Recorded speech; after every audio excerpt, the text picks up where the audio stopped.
अस्सलाम वालेकुम एवरीवन। अच्छा बेटा, आज हमारे पास एक्सरसाइज 4.1 का क्वेश्चन नंबर 3 है। तो जो क्वेश्चन 2 है फिलहाल उस पर कट लगा दीजिएगा, पिक्टोरियल वे वाला, ठीक है ना। 4.1 का क्वेश्चन नंबर 1 हमने किया था, क्वेश्चन 2 पर कट लगा दीजिएगा फिलहाल, तो उसको बाद में करेंगे। क्वेश्चन नंबर 3 देखें बेटा, इसमें हमारे पास भी देखें लिखा हुआ है सिर्फ फैक्टोराइज, तो इसमें हमने फैक्टोराइजेशन करनी है। अब इस पूरे क्वेश्चंस का मेथड देखें, एक ही पूरे क्वेश्चंस का मेथड है, बहुत ही आसान है, हमने 8th क्लास में भी पढ़ा था। क्या मेथड है? जब भी क्वेश्चन बेटा आपके पास हो जिसमें हमारे पास पहले x या y की पावर 2 हो, फिर पावर कम होकर 1 हो जाए, फिर सिरे से x ही गैप हो जाए, मतलब x की पावर 0 हो जाए। दोबारा सुने, x या y की पावर 2 हो, फिर हमारे पास x की पावर 1 हो, मतलब कम हो जाए, फिर सिरे से x ही गायब हो जाए। इधर देखें वही है, इधर देखें वही है, इधर देखें वही है, x की पावर 2 है, फिर x की पावर 1 है, फिर x है ही नहीं। इधर देखें वही है, इधर देखें पहले y की पावर 2 है, फिर y की पावर 1 है हमारे पास, फिर y गायब हो गया। तो इधर भी y के लिए वही है, इधर भी x के लिए वही है। तो ये देखें, इसका मतलब प्रूव ये हुआ कि ये सारे क्वेश्चंस एक ही सीक्वेंस को फॉलो करते हैं। ऐसी इक्वेशन को हम बेटा क्या कहते हैं? Quadratic equation. ऐसी इक्वेशन को हमारे पास क्या कहते हैं? क्वाड्रेटिक इक्वेशन, जिसमें हाईएस्ट पावर x की 2 हो, फिर x की पावर 1 हो जाए, फिर x सिरे से गायब हो जाए, ख़त्म हो जाए। तो ऐसे क्वेश्चंस को बेटा सॉल्व आउट करने के लिए उनके पेयर बनाते होते हैं। क्या बनाते होते हैं हमारे पास? पेयर। पेयर किस तरह बनाते होते हैं? जो आपकी लास्ट वाली वैल्यू होती है, ये वाली, इसको मल्टीप्लाई कराते होते हैं फर्स्ट वैल्यू के कोएफिशिएंट के साथ। फर्स्ट वैल्यू के कोएफिशिएंट के साथ, जैसे इसकी एग्जांपल मैं लेता हूँ। देखें, ये लास्ट वैल्यू है x के बगैर वाली, इसको मल्टीप्लाई कराऊंगा एक्स स्क्वायर के कोएफिशिएंट के साथ। अब एक्स स्क्वायर का कोएफिशिएंट क्या है? 1। इधर हमारे पास क्या है? 10।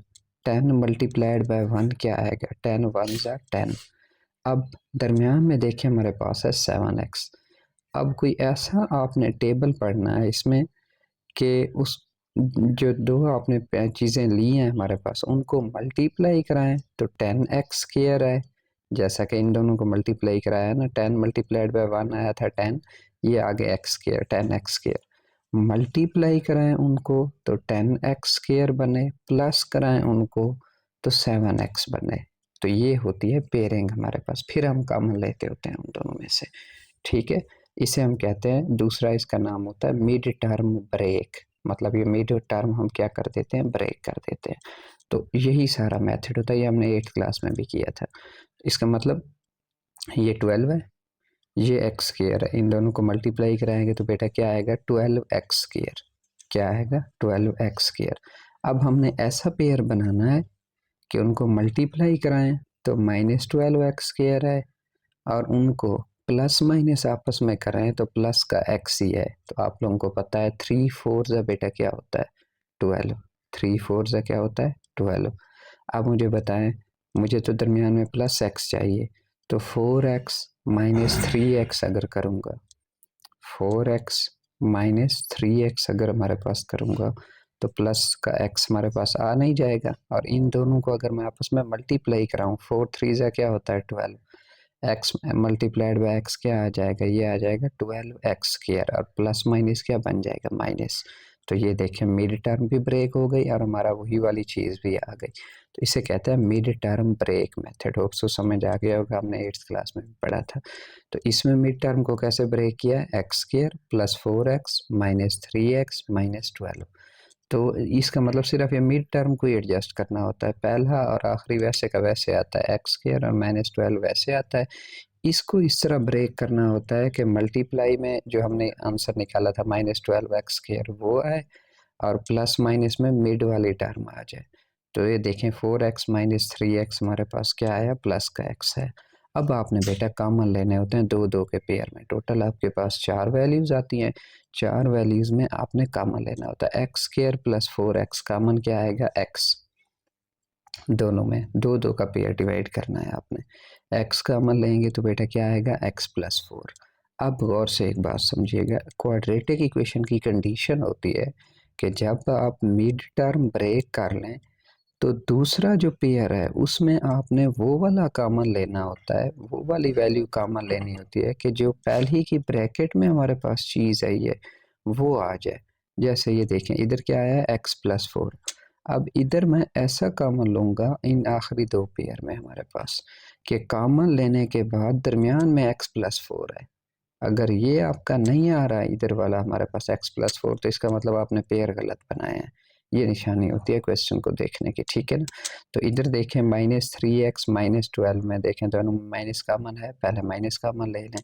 फिर देखें 3 कॉमन है 12 और 3 में, ये कल कॉमन लेना हमने सीखा था हाईएस्ट वैल्यू के साथ दोनों जो डिवाइड हो। -3 कॉमन लेंगे तो बेटा अंदर क्या बचेगा x+4। अब ये देखें हमें पता चल गया, हमने पेयर ठीक बनाए थे। इधर भी x+4 आया, इधर भी x+4 आया। अब देखें दोनों में x+4 कॉमन है हमारे पास तो x+4 कॉमन ले लिए। इधर क्या बचेगा x-3, तो x+4 कॉमन आ गया, इधर बच गया x-3 हमारे पास। पहला क्वेश्चन खत्म। दूसरा क्वेश्चन कर रहे हैं x² + 7x + 10, 10 1 = 10। अब हमने ऐसा टेबल पढ़ना है कि प्लस माइनस करें तो हमारे पास 7x है, मल्टीप्लाई करें तो 10x² है। आपको पता है 10x² हमारे मल्टीप्लाई में आया था। 5 2 क्या होता है 10, तो x² + 5x + 2x, मुझे बताएं इन दोनों को सम करें तो 7x बनता है। इसका मतलब ठीक हमने बनाया। इन दोनों को मल्टीप्लाई कराया तो 5 2 10, x के साथ मल्टीप्लाई होगा 10x², पेयर ठीक बन गया। अब आपने कॉमन लेना है, आसान है, x कॉमन लें इन दोनों में तो क्या आता है x+5। अब इधर से +2 कॉमन लें तो x+5। आप देखें मिड टर्म सेम हो गई, इधर भी x+5, इधर भी हमारे पास क्या है x+5। यहाँ से पता चलता है कि पेयर ठीक बने। अब दोनों में x+5 कॉमन ले लिया तो क्या बचेगा हमारे पास x+2, x+5 × x+2। उसके बाद बेटा ये सारे एक ही जैसे हैं। चौथा पार्ट मैं करा रहा हूँ, बाकी तीसरा और पांचवा आपने होमवर्क में कर लेना है। चौथा पार्ट हमारे पास है x² -x -56। अब पहले इसको और इसको मल्टीप्लाई करें, 56 मल्टीप्लाइड बाय x² तो क्या आएगा -56x²। अब कोई ऐसा टेबल पढ़ना है, अगेन वही वाली बात कि उन दोनों को आपस में प्लस माइनस करें तो आंसर -x आना चाहिए और मल्टीप्लाई कराएं तो -56x² आना चाहिए। 8 7 कितना होता है 56।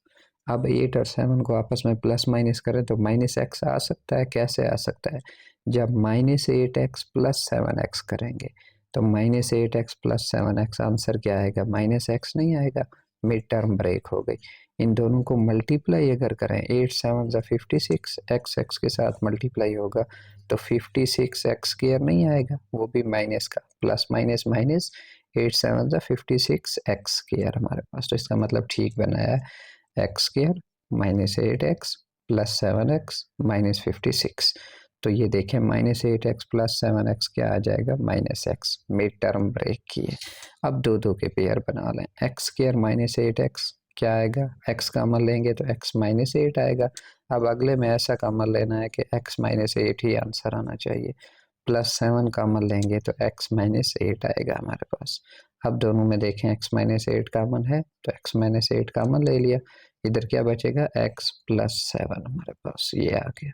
तो सारे पार्ट्स बेटा इसी तरह होते हैं क्वेश्चन नंबर 3 के। किस तरीके से होते हैं, मिड टर्म ब्रेक से हमारे पास होते हैं। सातवां पार्ट देख लें, एक और भी कर लेते हैं, y वाला हमारे पास y² + 13y + 36 = अब इसको देखें 36 1 * 36 होगा। ऐसा टेबल पढ़ना है कि उसको प्लस माइनस करें तो क्या आना चाहिए 13y आना चाहिए और मल्टीप्लाई कराएं तो क्या आना चाहिए 36y² आना चाहिए। तो 9 4 कितना होता है 36 होता है। देखिए 9 4 क्या होता है 36। अब 9 और 4 को आपस में प्लस करें तो क्या आएगा 13y आएगा। तो ये पेयर हमारे पास बन सकता है। तो देखें y² + 9y + 4y, इन दोनों को मल्टीप्लाई कराएं तो 9 4 36, y के साथ मल्टीप्लाई होगा तो 36y² आएगा और दोनों को प्लस किया है तो मिड टर्म ब्रेक हो गई है 13y।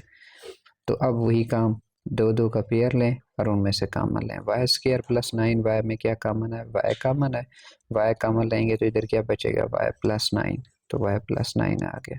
अब अगले दो में ऐसा कॉमन लेना है कि क्या है दरमियान में, वाई प्लस 9 है, तो अगले दोनों में +4 कॉमन लिया है तो क्या आया, वाई प्लस 9। अब देखें वाई प्लस 9 इधर भी मौजूद है, वाई प्लस 9 इधर भी मौजूद है, कॉमन लेंगे हमारे पास वाई प्लस 9 तो आगे क्या आएगा, वाई प्लस 4, वाई प्लस 4। तो ये था हमारा बेटा आज का क्वेश्चन, बहुत ही आसान है। आखिरी पार्ट को भी देख लें, ये थोड़ा सा पेयर अजीब बना हुआ है, आप लोगों को शायद समझना है। -2 इस कोएफिशिएंट के साथ मल्टीप्लाई होगा जो कि 1 है, तो आएगा -2x² आंसर। अब कौन सा टेबल पढ़ें कि उसको प्लस माइनस करें तो -x है हमारे पास, और मल्टीप्लाई कराएं तो -2 ही है।